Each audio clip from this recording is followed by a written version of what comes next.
Okay, good afternoon. The last seminar of the semester.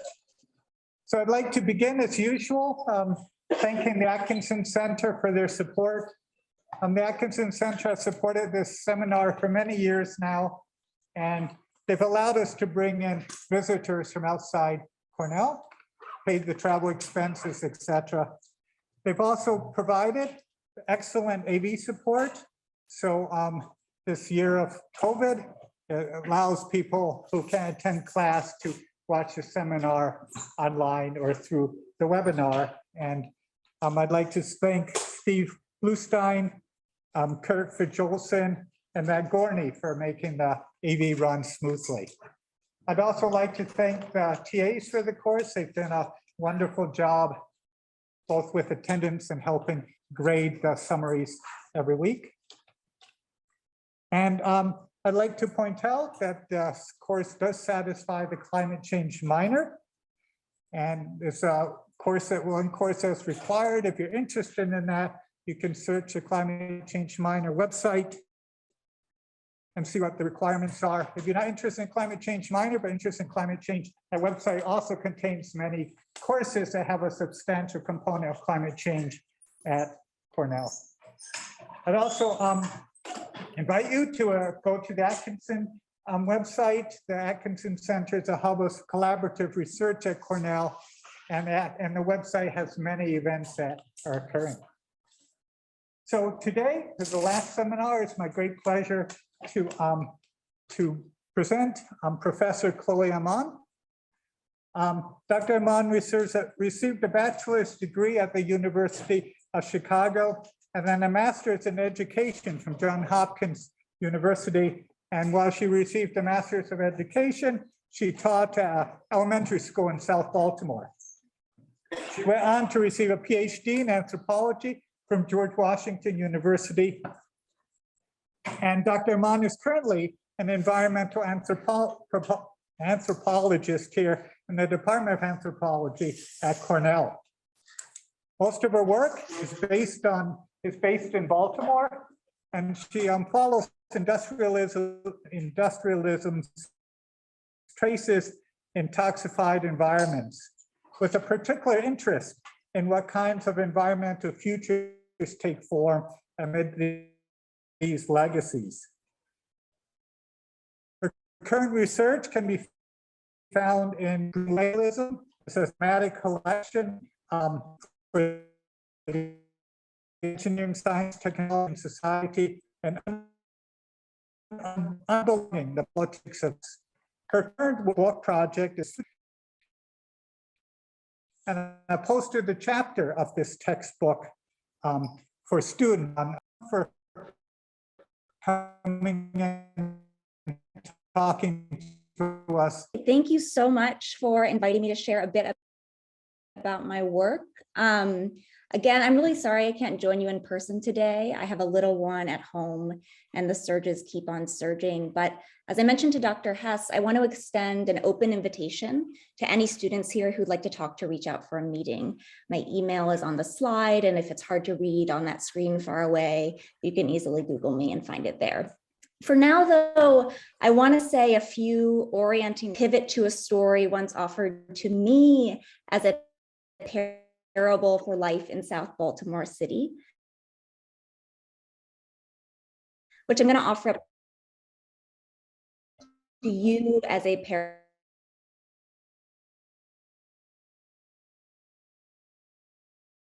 parable stories.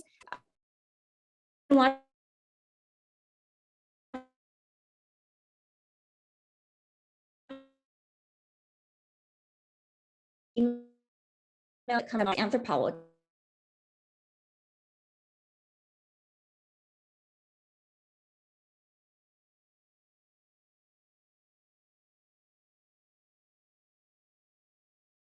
And so like renewability, take on surprising meanings, and where language offers a conceptual toolkit for thinking about environmental futures. I'm going to explain all of that really soon. But for that reason, I'm going to ask that you let me wind you through a narrative today. It's about 45 minutes long, because this is a story where the storytelling really matters. Second, a word on place. South Baltimore is a small peninsula in Maryland's biggest city, whose industrial texture you can glimpse in this watercolor map. There we go. Its relationship with the rest of the city becomes a little clearer in the inset map on the top right corner, where you can see why some call this the snaggletooth of Baltimore. So my work, as Dr. Hess mentioned, takes up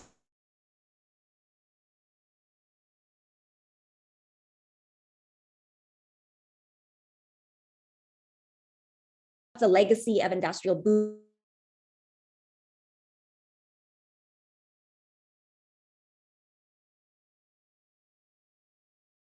ever better life. Less so today in a city after progress. So in the book that I'm writing slowly, and which I'm going to speak about today, I'm trying to tease out what the future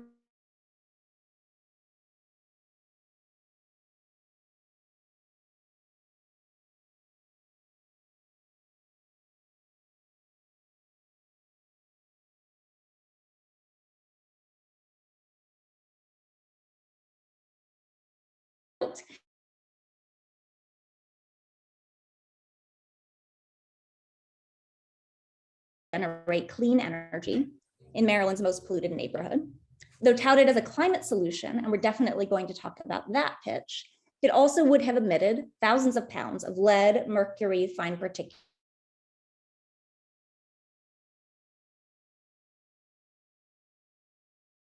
Following decades of industrial decline, the incinerator came to stand for competing visions of the local future. Some protested it would solidify their neighborhood as a dumping ground, while others hoped it would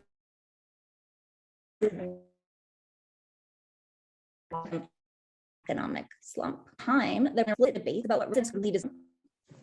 So these were debates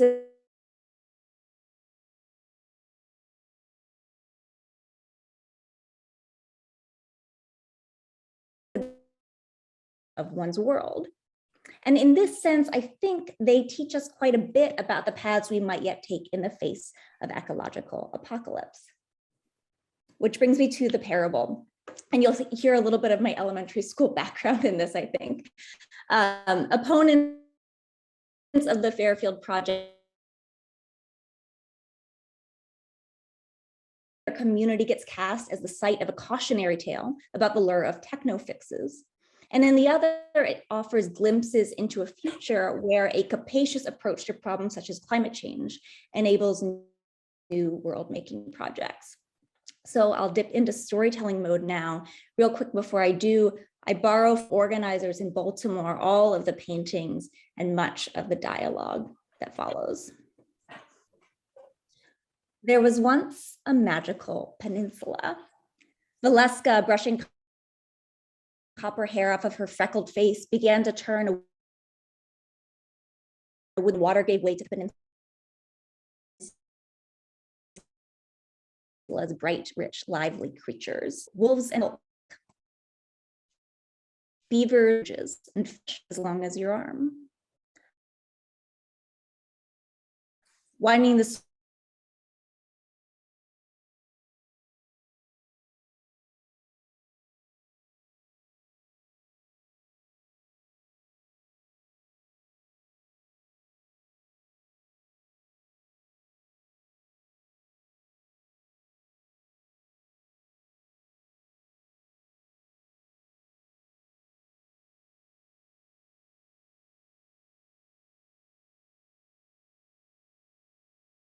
Destiny, a Black woman speaking for the people, sighed. Now we can no longer do our dance. And the people in the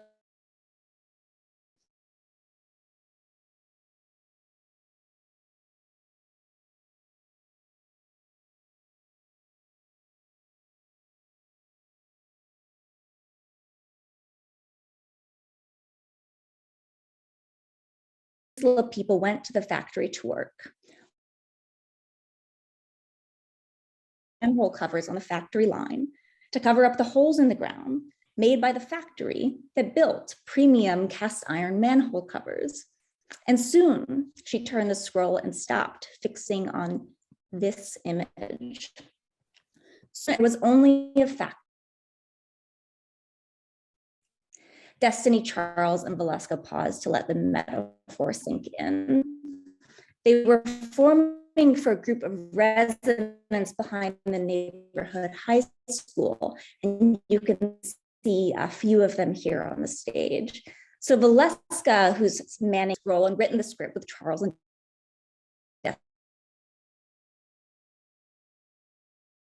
environmental history, the story doubled as a warning to be wary of strangers who come to town with ideas about improving the community. Featuring a people whose lives become tragically bound up with processes that devour their land, displace their creatures, and fatigue their bodies, the art piece offered up an argument, as most parables do. Octavia Butler writes, parables are stories that teach. They figure moral lessons in symbolic form. The narrator poised to burn waste on the peninsula was another problem disguised as a solution. Charles chirped. Looks like my work here is done.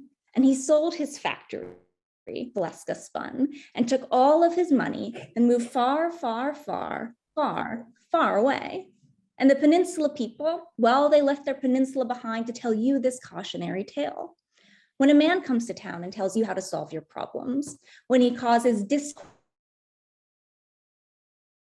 betrays the holy land beneath your feet, turn to the sun and run. The audience began to clap, but Destiny stopped them. No, Valeska, that's not how the story ends. Valeska stepped aside. And a man comes to town and tells you how to solve your problems during a worker-owned co-op. Hook it up to the sun and tell that man to get lost because it can find its own solutions. So I watched this performance half a dozen times during fieldwork, variably staged at galleries, conferences, and schools, to emerge from a campaign to block the Fairfield project that had developed regional movement.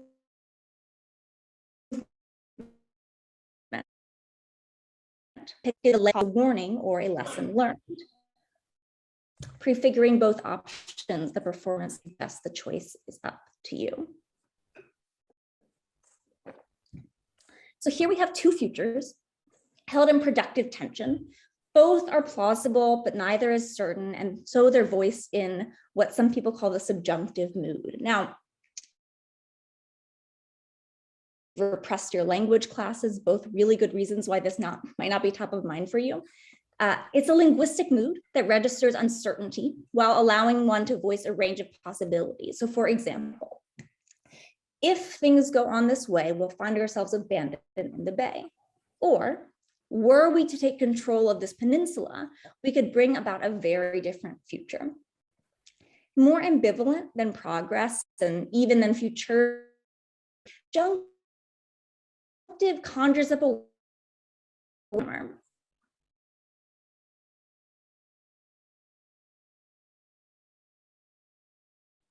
It's squeezing a premise, a world as if good and getting better all the time.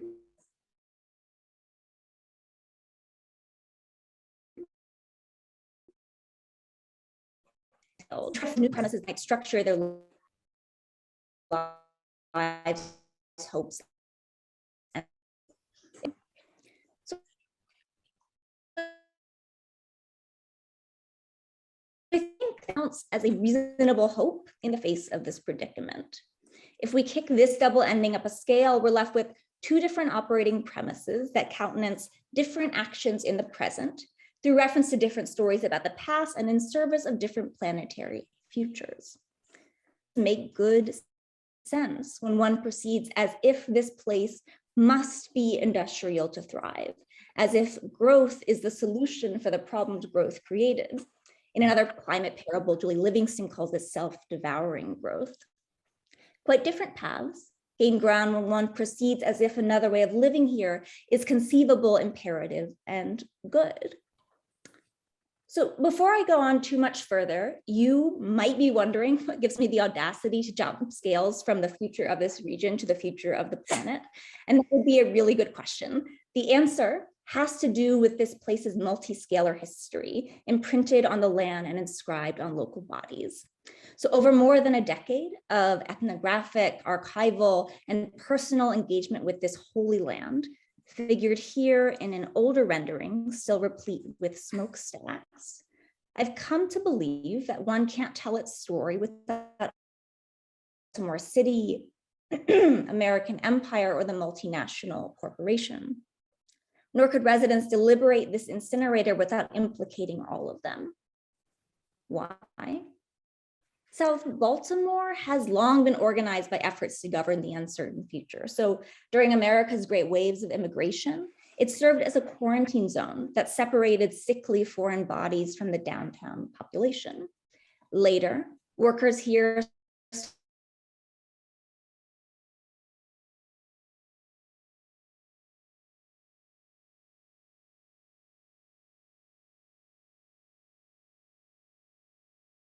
chemical production and contains the city's waste. One thing these projects share is a tendency to foster local harms in service of a broader future stability.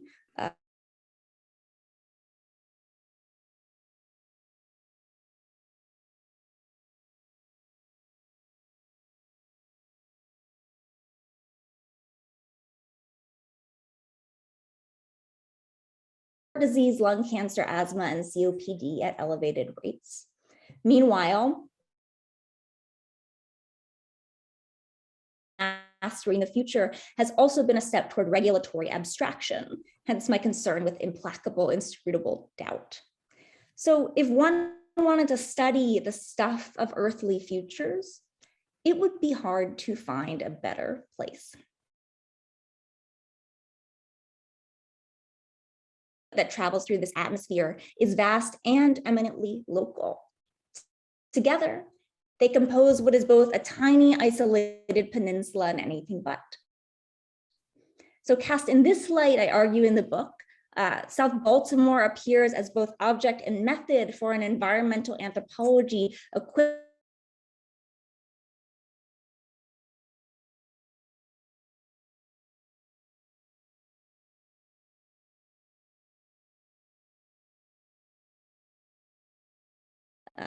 discipline. But for now, I want to make super clear that any story cited here is best understood not as a bounded study of one neighborhood, but as a study from it. Which brings me back again to the Holy Land and the debate that it stands for. A debate among neighbors over a proposed incinerator, which was really a debate about the future of this place, which is conceivable as a parable for climate justice. South Baltimore as cautionary tale, or South Baltimore as the spark of something otherwise. Two takes on one proposal, two futures cast in the subjunctive mood, both plausible, none certain, and neither one of them commensurate with progress. Of the two takes embedded in the Holy Land in terms of the as-if world that underlies it. And if you're interested in learning about the other, again, I've shared an optional reading with Dr. Hess. I'd be very happy to accept any feedback, questions, whatever you might have about that. But let me briefly sketch them both to show how each brings different order to the possible. So the first of these as-if worlds I call renewal, which is a hybrid temporality. Temporality is a word that refers to one's experience of time. So it's a hybrid temporality that is both cyclical and linear, bent on giving fresh life to old things. Renewal embeds a redemptive dream, a yearning to return to a time before the ruination wrought by progress. So today I'm going to share some work that folks who've taken my anthropology of climate change, if you're in the room, might recognize. And this is work about attachments to renewal held by technocrats and white residents in South Baltimore alike. And in recounting how both of these groups called on the acutely toxic past to figure this incinerator as the best among a set of lousy choices, I'll show that renewal sets up an as-if world that limits aspiration to the plausible. And then in the optional reading for folks interested in learning more, you'll see that I turn to Destiny Charles and their allies in the youth-led campaign to stop the plant. And I show how this group used the incinerator as an opening into 2 centuries of local history and the fight against it as an opportunity to practice prefigurative politics. So this is a really complicated word, but basically prefigurative politics are quite intuitive. They proceed from the premise that there's no meaningful difference between one's struggle in the present and goal in the future. Instead, time collapses into a praxis where the ends and the means are inextricably linked, right? Where past, present, and future become one. And so the fight against the incinerator becomes a way to speak radical hope into existence based on lessons learned from 5 generations of exposure to harm. My work takes up other futures, right? Other as-if worlds, any of which might turn true. Recall the moral of the Holy Land, the choice is up to you. None are certain, all are plausible. It might be true that because of this land's devastating past, the best that one can hope for is a manhole cover, something to patch the status quo so we can keep at it for a generation more. Or it might be true that for precisely the same reason, making a difference in this place would have repercussions well beyond it. So let's get started.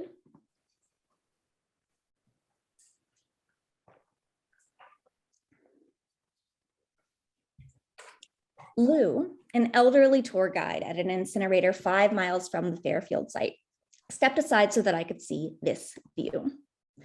Food waste, cardboard, cascaded down from the concrete ledge he called the waterfall into a pit where they splashed up against 2,000 tons of refuse. It was too loud to talk normally. Waterfalls are loud, Lou shrugged. So he cupped his hands and began to shout. The human race is gradually destroying this planet. We're polluting the ocean, we're polluting the air, we're just ruining our nests. I shouted back, do you see your work as a contributor to that? And he yelled, absolutely. Everything we do harms our environment, but there are things we've got to try. Sometimes I compare the human race to those unfortunate people on the Titanic. Its pumps were taking out 20,000 gallons of water every minute, but unfortunately 40,000 more were flowing in. They bought themselves a bit of time, but the ship of course went down. So that's what we're doing here. We're trying to buy ourselves some time. It took me a while to appreciate Lou's point. At first, I thought it's strange that he took comfort in time biding while predicting a planetary apocalypse.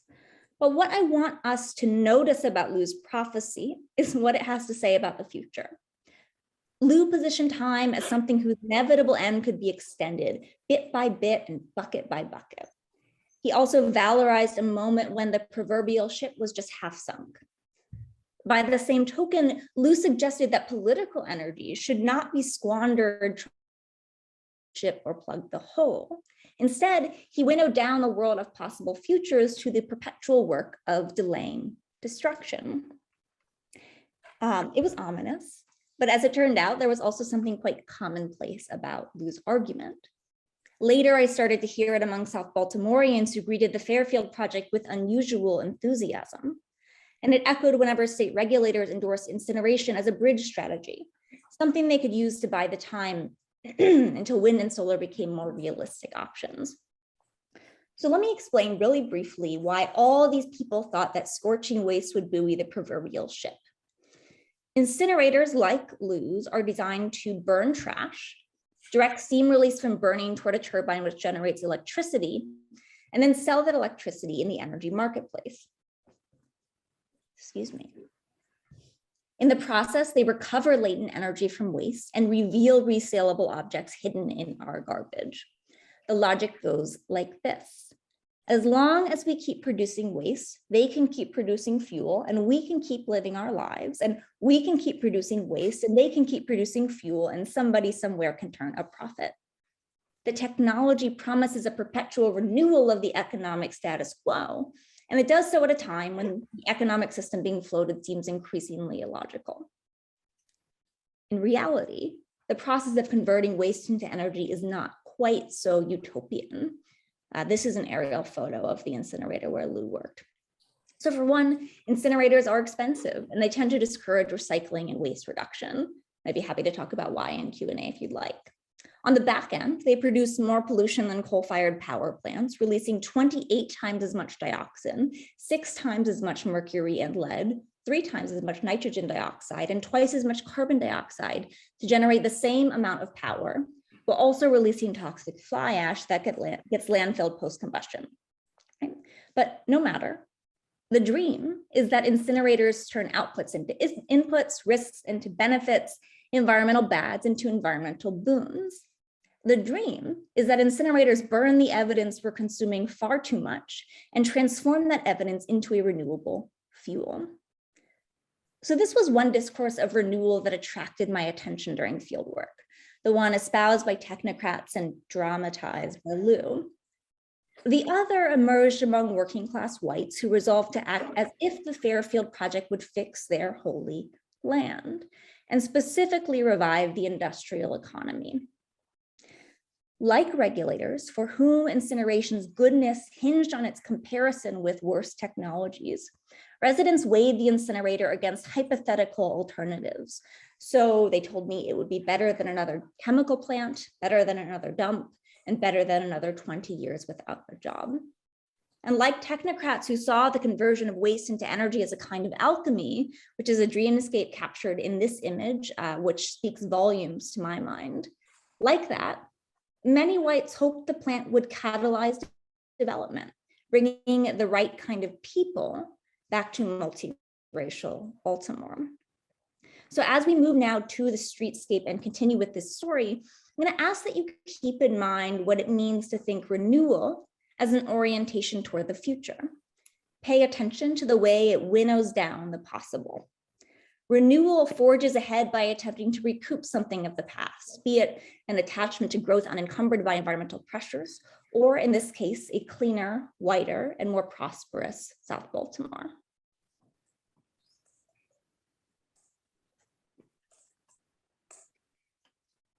"5 miles downwind of Lou's incinerator, and 3 months after his foreboding tour, I stood with Michael, a middle-aged white man and president of the neighborhood association, when Michael gestured toward a sidewalk strewn with waste.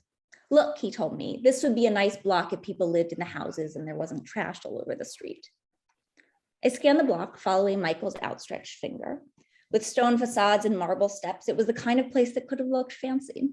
Instead, food wrappers littered the sidewalk, a few of the doors were boarded up with wood, the marble steps were pocked, and gates had signs that ushered us away. Beware of dog, owner has a gun, condemned, no trespassing. Michael had gestured toward the forlorn block as prelude to his vision for making changes in the community. I was used to these sorts of moves from longtime residents. People wanted to talk about decline and the various trends for the worse they had observed over the years. Some included job loss in these stories, but most fixated on changes in the landscape. So there are fewer businesses, too many board ups, and garbage litters the streets. And many spoke of who had gradually moved in. It's mostly renters now, many whites said of their Black and brown neighbors. It's gotten worse since they came here. In the eyes of many longtime residents, Baltimore's story was as much a tale of toxic decay and industrial loss as it was about the proliferation of what folks described as undesirable people. So we're going to trouble this together. This slippage between demographic change and industrial flight has something to do with timing. Both took hold around the 1990s. As factories closed shop and as the once contained residents of all Black company towns dispersed across the region, changes in Baltimore's public housing system led many low-income renters to integrate the region's white working class communities. That's when they came to the neighborhood, and that's a category that whites have said includes renters, Section 8 people, and the Blacks when I've asked. And unlike industry, they figure as a presence, not an absence. So besides this barely coded language, I heard pretty explicitly racist discourse from many whites who could not afford to flee to the suburbs once they arrived on the periphery. Absent geographic distance, these residents crafted difference in other ways. And one was the persistent description of racialized others in invasive terms, as pests, as waste. I heard many people bind together racial change, soiled grounds, and what they perceived as a deterioration of values in their community. People often told me, for example, that things were better when everybody's parents looked out for everybody's kids, since our mothers were always outside polishing the stoops. Such ties emerged in phrases like white trash, used to describe women who have racially mixed babies. They revealed themselves when locals expressed a desire to clean out Baltimore's Black government. And they cropped up during community meetings when residents complained about neighbors who attract rodents by leaving out refuse. So I don't share this ugly talk lightly, right? There's nothing light about it, but because it points toward the dense symbolic world that shapes perceptions of pollution. It also underscores how people here evaluate themselves according to these symbols, how they shape the local longing for renewal. South Baltimore's deterioration from a company town into a dumping ground has made many working class whites feel discarded and useless. Some tried to alleviate this powerlessness by exerting superiority over newer, poorer, darker neighbors who are easier to blame than complicated changes in the global economic system. And others try to overcome disaffection by fixing things up. So as Michael pointed out, if it weren't for boarded up homes, a transient population, and all the trash, this could be a pretty nice community. As a community leader, Michael knew that many locals were fixated on garbage and worked to disappear waste from the neighborhood. He often partnered with the mayor's office to have bulk trash removed from alleyways, for instance, and helped organize several community cleanups each year.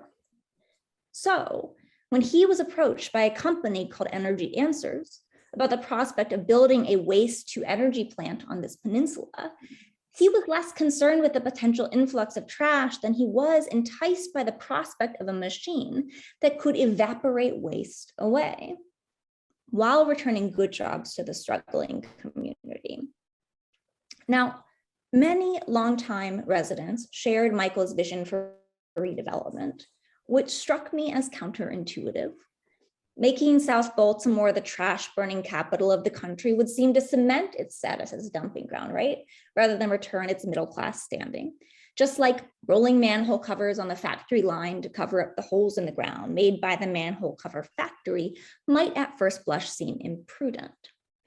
And yet, many believe the project would bring good jobs back, along with the right kind of people. And Dorothy, a 90-year-old white woman who complained her neighborhood was treated like the armpit of the city, Dorothy vested hope in the purifying power of fire to clean up the community. If it's going to take all this trash off the street and melt it down to nothing, why wouldn't you want that? She continued. I grew up around the coal yard, the fertilizer plant, and everything else, and we didn't have the safety features they have today. People aren't going to experience the yellow dust and stuff littered there before. And look, it could have been another chemical plant going there. It could have been so much worse. So over time, my surprise about residents' readiness to accept the incinerator faded as I heard them speak of it as a cleaning technology instead of a plant that would lure more waste to their community. The argument that it could have been worse, that would have been as if it were a subjunctive mode of reasoning, was also popular. People figured the project would have been better than another dump and preferred it to a chemical plant too. And many were comforted by the belief that the incinerator would include high-tech pollution mitigation features, a belief sold to them by the company in charge, making things much cleaner than the air we got used to. And just as a brief aside, I share this particular image of children playing next to oil tanks taken in this neighborhood in the late 90s, because this is the past, right? That the point of comparison through which incineration becomes conceivable as good. So this is what folks have in recent memory when they think about what kind of development they would be willing to accept here.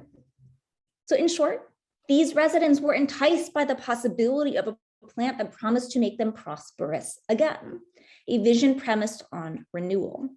A renewal of economic stability, of social status, of whiteness, and of all that whiteness signified, which only made sense when set against the specter of the more toxic past and recast as restricted orientations toward the future.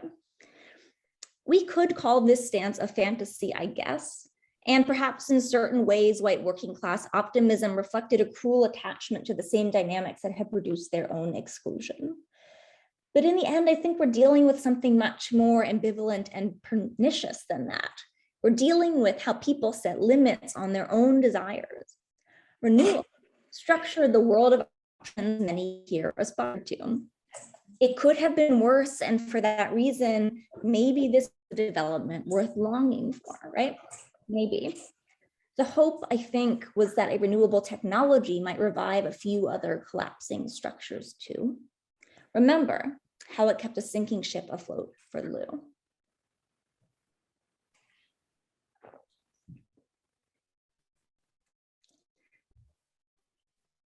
So of a technocratic world just as premised on renewal, though their renewal had a different object. Instead of a fading sense of self-worth, technocrats clung to an increasingly untenable pattern of production, consumption, and disposal that waste to energy promised to uphold in its guise as a climate solution. I want to return there now, albeit through a less dramatic guide. That will be Mr. McCarthy, the CEO of Energy Answers. It was 2016 when he hosted me at the Fairfield site, where he carried glass vials filled to the brim with recovered material samples. One by one, McCarthy placed the vials on the table and invited me to imagine a world where all the waste that we use could be figured as a beginning. That's what we do, he said. We turn waste into energy. Plus, we take blighted land like this contaminated site and bring it back to more productive use. So this transformation of useless objects into value lay at the heart of McCarthy's vocation. An engineer by training and executive by title, he was genuinely enchanted by the idea of turning waste into money, trash into fuel. And when he came to Baltimore, transformation is precisely what he promised residents like Michael. He told them that this plant would transform unwanted excess into the raw material for renewal. Now, while residents' use of the term called in a whitewashed industrial past, McCarthy's had environmental connotations, and these are the ones you're probably more familiar with. And that's that the project would rely on renewable energy or fuel sources that restore themselves over time and do not diminish. So this renewal vows to uphold old commitments to growth through recourse to new fuels. When McCarthy invited me to imagine a world that runs on waste then, the world he had in mind was quite familiar.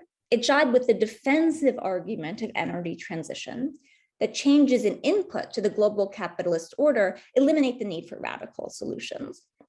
This became particularly clear whenever McCarthy spoke of waste as infinite, and by extension of waste as a vehicle for the infinite multiplication of value. So theoretically, renewable energy is premised on abundance. Unlike fossil fuels, which are finite and expendable resources, one can't use up the force of the wind or the light of the sun. And McCarthy made a similar argument about refuse, and that argument went like this.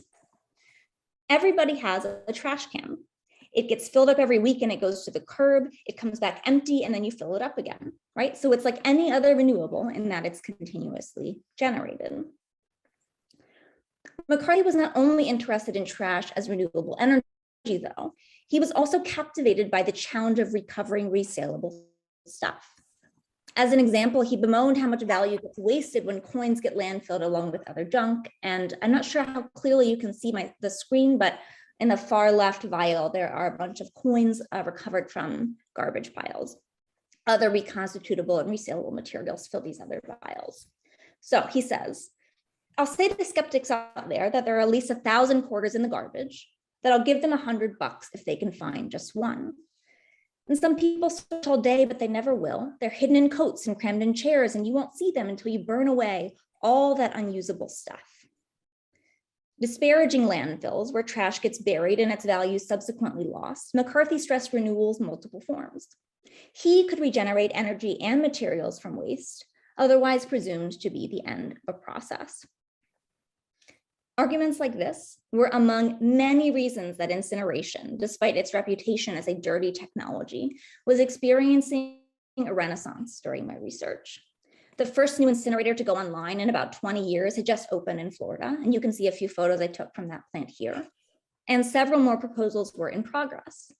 In fact, lobbyists were finally enjoying the fruit of an intensive rebranding process. By the early 2000s, incineration had morphed into waste to energy or energy recovery. The industry had also begun marketing the technology as part of an integrated solution to climate change and a component of the circular economy, a hoped-for future where all waste might be refigured as an input for production. And they've been really successful in spreading this vision. So while in the 80s, grassroots movements blocked hundreds of proposals by arguing they were environmentally unsound, today 32 states classify waste to energy as a source of clean power. In Maryland, it counts as a tier 1 renewable energy source on par with wind and solar, and it's eligible for green energy funds. Another reason for the shift, besides the industry's rebranding, is that waste to energy managed to placate competing priorities built into the regulatory process. I like to think about the Maryland Climate Change Commission when I think about these competing priorities. It's been tasked with strengthening the state's climate plan while also making the smartest economic decisions possible. That's a quote from its mandate. And it's got to weigh, therefore, environmental needs against their sweeping fiscal impacts. The financial crisis brought this tension into even starker relief, leading leaders to act on climate change, right, while courting industry to boost the state economy. So like residents who feel environmental concessions are necessary to produce much needed jobs, regulators too work within a system of constrained possibilities, saturated by uncertainty, where multiple desires face off. And these circumstances support some environmental people while disregarding others. So within this climate, for example, proposals to manage the existing waste stream, like incinerators, appear as if they are the only reasonable choices, while those that call for reforming consumption, like zero waste reforms, are essentially unthinkable. And it's within this subjunctive political field that developments like the incinerator have been met with cautious optimism. When the Fairfield project was first proposed, it represented a win-win-win as a tool that could cut emissions from landfills, reduce carbon consumption, and monetize greenhouse gas reduction. In the process, it promised to derive multiple forms of value from the same set of trash. So consider again the ethos behind this promise. It ensures a perpetual renewal of the economic status quo by forcing a byproduct of consumption back into the commodity system at a time when that system is in abject crisis. In other words, incineration promises to fulfill the fantasy that there be no limit to the circulation of capital, not even the ecological. As an engineer long absorbed in the business of recovery, McCarthy was particularly attached to the promise of renewal. He'd convinced regulators that his plant actually had the power to disappear waste altogether, metamorphosizing it into capital through this conversion process. Before anything came to Baltimore, he explained, it would undergo off-site processing. Machines would shred trash, compile the shredded material into pellets, and bale them in plastic, creating an efficient combustible. In short, waste and output would become fuel and input. This step was really important because it allowed his company to argue that the Fairfield project was not an incinerator, but a power plant, to label with regulatory consequences. It also permitted McCarthy to reassure everyone that his company would not be importing any garbage, only fuel, valuable and useful product. So even though waste was the sole ingredient for this fuel, and even though it therefore contained the same combination of toxics, he argued successfully that what was a solid waste will cease to be so once it has processed.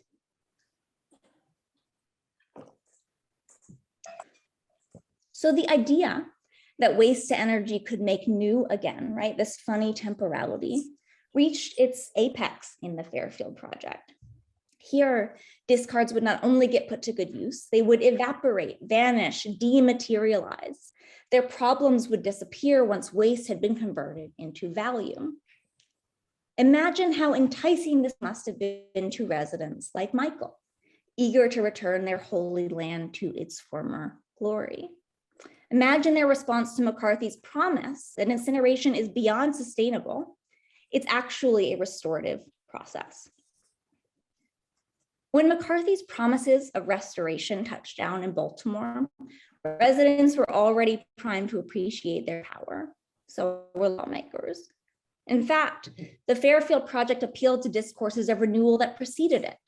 One local and one global, one racialized and one environmental, one embedded in moral economies of cleaning, and one bound to the sustainability of capital. And even though the project would be a costly waste facility, relying on subsidies to support the incineration of trash in an overburdened community, right? Even despite these things, people buoyed an imaginary of the plant as a green opportunity. When I first noticed this, I'll admit that I dismissed it. I wrote in my notes that everybody had been duped. Greenwashing, climate denial, delusion, deception. We have narratives for making sense of these positions. They overwhelm debate about contemporary US politics, particularly around environmental issues. And had I stopped at my first impressions, I might have been satisfied reading Renewable as a savvy pitch by Energy Answers and a sign of false consciousness on Michael's part, not to mention Lou's. But Anthropology is about sustaining precisely this discomfort, letting it stew, letting it shake the basic premises that you take for granted. So we kept talking. And the more I spoke with supporters of the incinerator, the more I realized, not that they were right, I still vehemently disagree, but that these two renewals had far more to do with the limits people placed on political possibility. Limits I've come to understand as subjunctive orientations toward the future, right? So the structure of these orientations was this. The incinerator is the best choice if we proceed as if there were only rotten prospects, another dump, a sunken ship. The Fairfield project is good because it could have been so much worse. These sorts of statements voiced hesitance about the sorts of futures people thought could feasibly take hold in a place devastated by decline. And they presumed, like Lou, that there were hard limits on how far one could move forward. These limits carved out a grammatical terrain where circumstances not so simple and futures not so bounded managed to appear as if they were. Michael behaved as if the peninsula had to be industrial to thrive, McCarthy as if consumption could be boundless, and both as ifs held up the reasonableness of the incinerator. There are other ways to conceive of the subjunctive, other ways that aspiration gets directed, but within the world set up by Renewal, a narrow cluster of previous developments appeared as though they exhausted all the good and better things that might occur. Far from suggesting some kind of blind optimism then, yearnings for this project turn on a careful balance of necessity, probability, hope, and discontent. After decades of buying into a progress narrative that now felt too far gone, many peninsula people expressed a deep ambivalence about the sorts of futures that seemed credible, given the real life limitations of the present.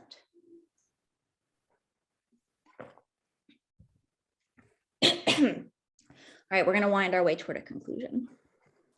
So here we have a cautionary tale about the lure of techno fixes and the tyranny of reasonable desires. A tale where, to invoke Lou's penetrating imagery, burning trash appears as the last best hope for staving off apocalypse. This imagery makes sense within an as-if world where one knows things could have been worse and lets that knowledge set the boundaries of the sensible. A world where past experiences with industry make the incinerator appear as the best of all possible options. For older white residents like Michael, Renewal thus took shape between the industrial past and the impoverished present, putting forth a political future premised on the return of something lost. And for technocrats like McCarthy, it promised the revival of value from waste and fuel for a boundless consumption. But South Baltimore is also home to a youth-led movement working to prove that there can be futures that break from this past. To quote one leader, Destiny, "We believe that other ways of living here are possible." You might remember Destiny's intervention into the Holy Land after we're left with a factory surrounded by water. So if the story ended there, we might remark at its knowing pessimism, and we might feel regret watching the Peninsula people seek renewal through what Audre Lorde has called the master's toolbox. But it does not stop there. Instead, the story uses lessons learned over the long term to figure visions for a noble future. Community control of land, residents who own the means of production, and technologies that support the public good by channeling the power of the sun. Consider how different this story sounds from Lose, right? The Titanic story. Consider how two very different political futures become sensible depending on the premise each sets up. In one, we begin and end on a sinking ship where the best of all possible responses is to delay one's certain submergence. In the other, we start before the proverbial ship and can imagine a world beyond. Today, you got a sobering look at the imaginative limits to achieving something like a just transition and a little glimpse into the hard work that hoping bigger takes. There's a much bigger glimpse of that in the chapter on Canvas. One of my goals in setting these stories side by side is to show that there is nothing inevitable about the world that climate change will usher in for us. It was precisely the threat of climate change and the desire to sustain the economy in spite of it that made the incinerator sensible as a source of renewable energy. At the same time, growing grassroots concerns with climate change also provided the conditions of possibility for a vibrant campaign to block it. What if we also saw climate change as the condition of possibility for a radical revolution of values? What if we proceeded as though it were the signal opportunity to break with old commitments to growth at any cost? And also the class and racialized system of values that has for so long pulsed with those commitments. Crafted by organizers, the Holy Land demands that we consider these to be eminently reasonable desires. One reason I find the subjunctive good to think along the way is it reminds us we don't really know what futures lie ahead, right? Any of these paths might yet be true. None are certain, all are plausible. Thank you.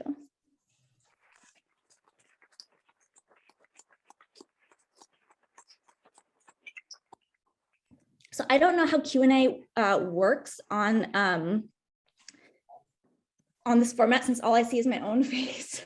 So, Camera's off. so I will take questions from the classroom. And if you could monitor the chat or the Q&A on Zoom. That way we can cover both. So do we have questions from here? I have a question. Go ahead, please. Do you know who created the Holy Land? The story.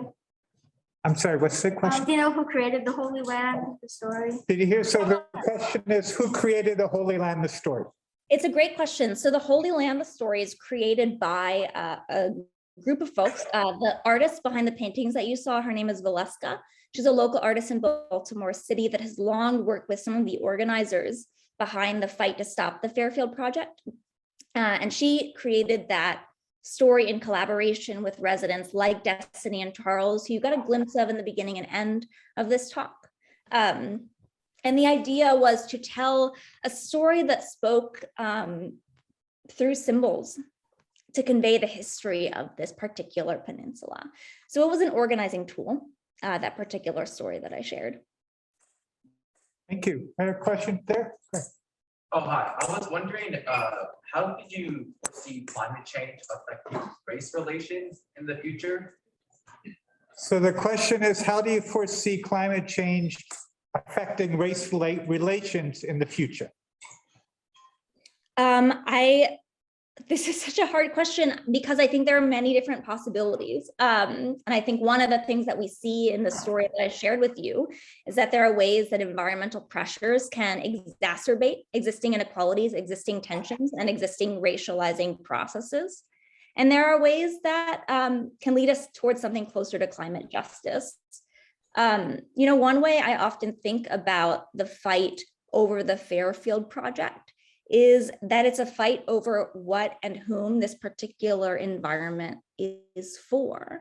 And in the United States today, as I'm sure would surprise zero of you, there's no understanding that debate outside of racializing processes. So I'll spin out my wheels a little bit here, but I will mostly plug, there's an incredible scholarship on climate extraction and racialization.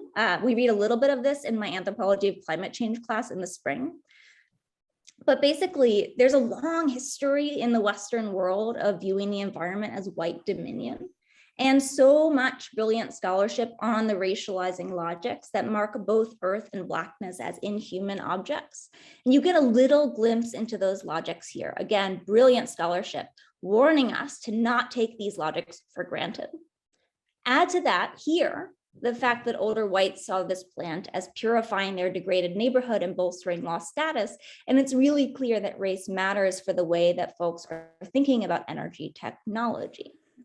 But I think it would be a real shame if we took for granted that that's the only way that our future might unfold, right? White people are not the only people in Curtis Bay. They're not the only people I met in the field, and they're certainly not the only people with opinions on the Fairfield project.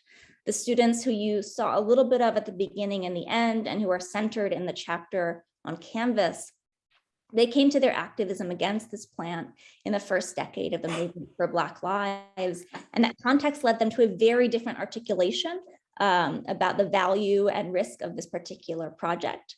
One that built on a history of cumulative burdens and used that history to make claims for their rights as residents for sovereignty over development processes.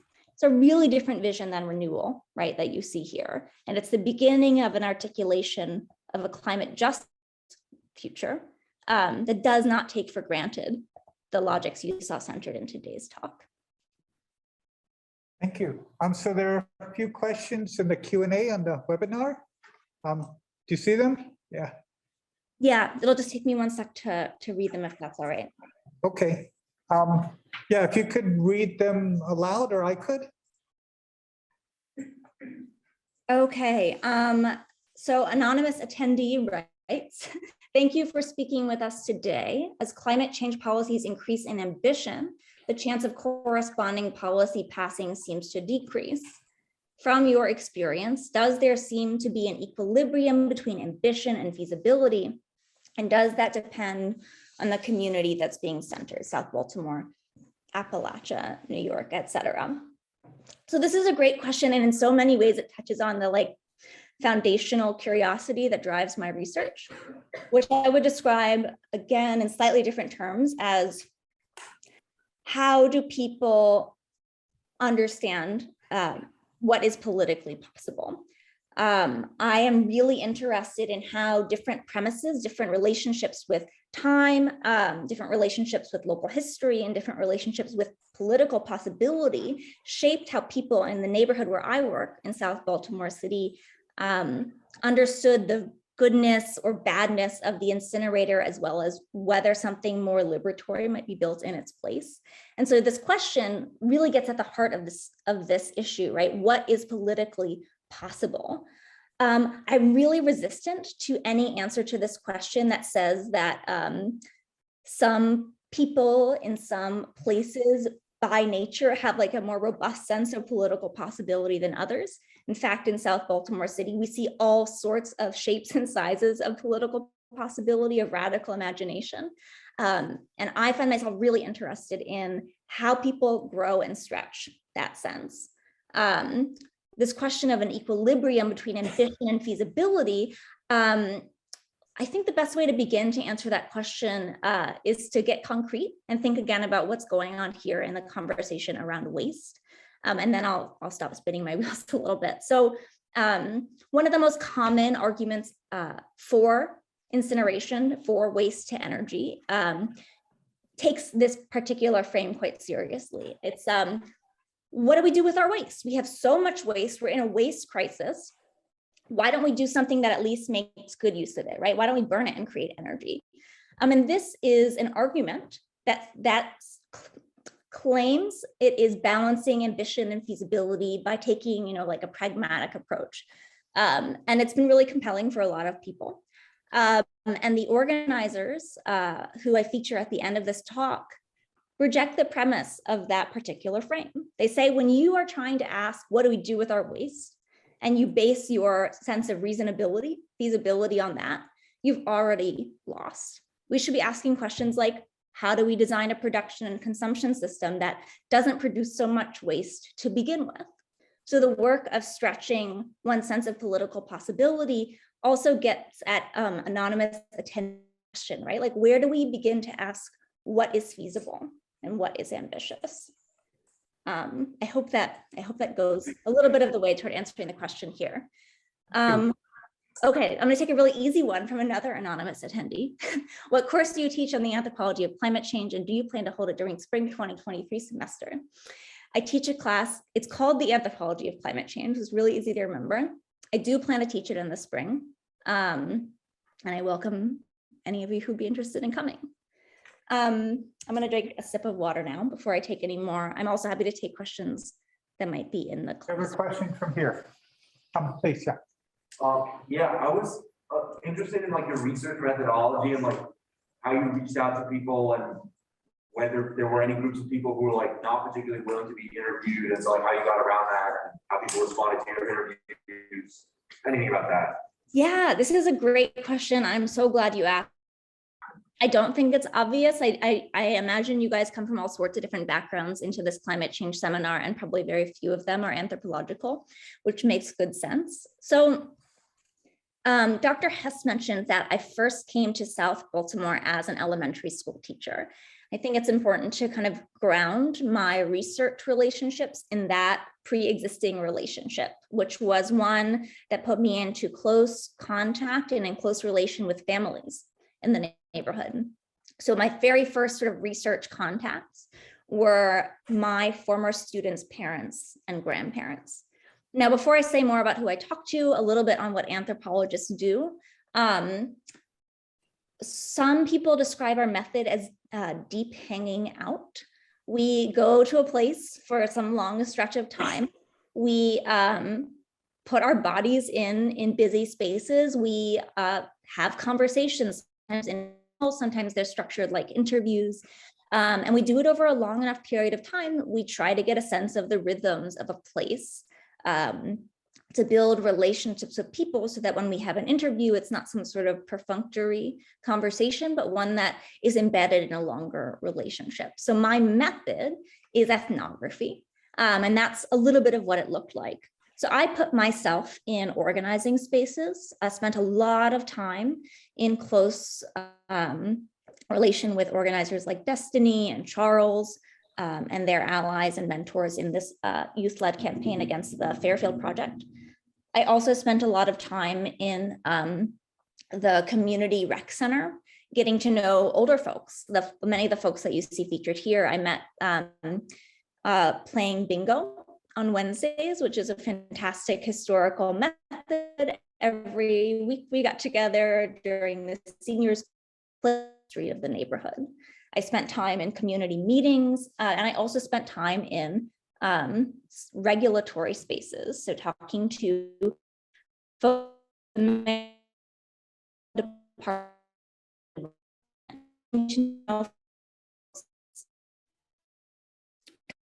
think about air quality regulation or extent. I spent time with folks in the waste to energy industry, both interviewing the CEO of this particular plant and going to conferences. Yes, there are people who didn't want to talk to me. That's totally fine. My personal perspective is that you should never make somebody talk to you and you just leave them alone. Folks who were less likely to talk to me included developers, folks who were busy making deals. But because the particular project that I studied had already been permitted by the time that I entered the field, folks seemed a little more comfortable opening up. Good question. Go ahead, please.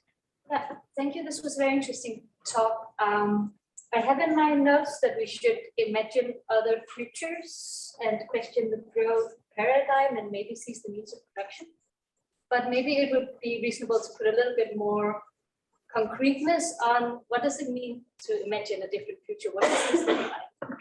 It's good advice, but I'm a little bit unsure how to follow it. That's such a great question. And actually organizers like Destiny and Charles are engaged in showing in concrete form what it would look like. So for them, it looks like a couple of different things. And they're in the process of sort of actualizing this vision in micro scale right now.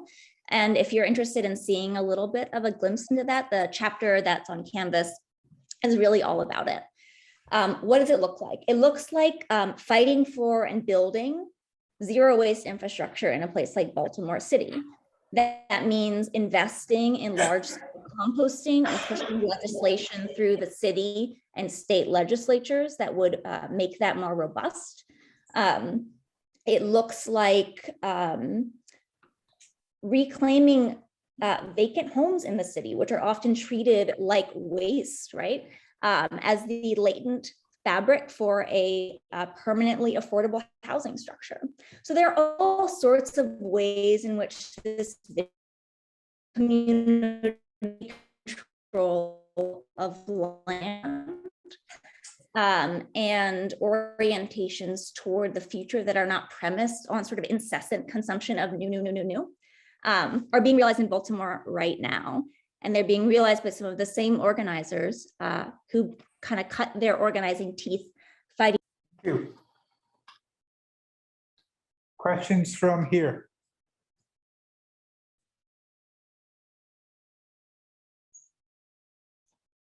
Do you want to? There are a few more in the Q&A if you want me to go there. That's perfect, yeah. Thank you. Yeah, so there's one from Leanne. Hi, Leanne, saying attitudinal and behavioral changes seem to be integral to this value change process. What are some ways to change people's behaviors and attitudes regarding climate fixes? I think this is both true, and I will admit to being like sort of like constitutionally suspicious of solutions to climate change. Yeah, for this is not. I think one of the things you see really clearly in this talk, and not only in this talk, is the huge corporate infrastructures behind shaping our sense of political possibility. So as a scholar, I see one of my small roles as opening up to question a little bit these rhetorics about what counts as green and the value of renewability to begin with. Because I think that the far more powerful moves come in big scale policy change and not necessarily in individual behaviors. But to honor this question, which I think is an important one, I think, and again, this answer comes from my time working alongside and being in awe of organizers. One of the most powerful things that you can do, besides following them, giving them your time and your resources, is to show people, in fact, to go back to the previous question, that other ways of living here are possible, to quote Destiny, that there's nothing inevitable or deeply entrenched, like in a way that's forever stuck. The logics that underpin our incessant consumption cycle, that there are ways of reimagining and reconstituting these foundational systems in micro scale, so that you can start to see another future in the present. And so I think that one of the things that organizers have been really successful in doing through this work is showing people in Baltimore to start that there are really, really radically different ways of doing things, and you don't have to wait for some like magical stranger to come and fix your holy land, that you can actually actualize them in the present. And again, to plug the chapter, just if you want some examples of that work. It's also got footnotes that would lead you to the websites of folks who are leading the charge in Baltimore. Thank you. I think we have time for the one more question on the Q&A, if you'd like to answer it. Are there other stories you recommend that touch on similar events and tropes? Oh, I mean, yeah, so of course, drawing a complete blank at this particular time. This is like a tangential to the kind of concrete narrative that I've given you about waste technology and logics of renewability.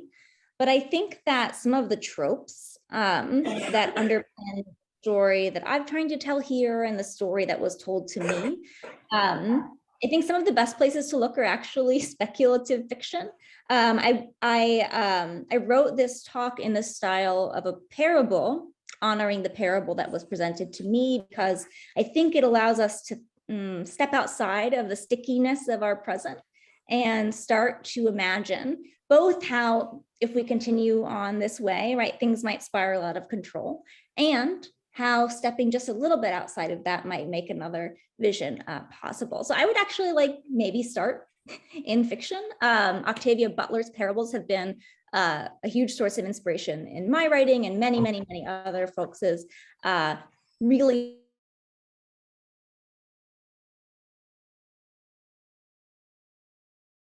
and Emily, if you want to write me when I'm less blank, I can give you some more concrete sources on waste. Thank you. Let's thank Dr. Ahmann again.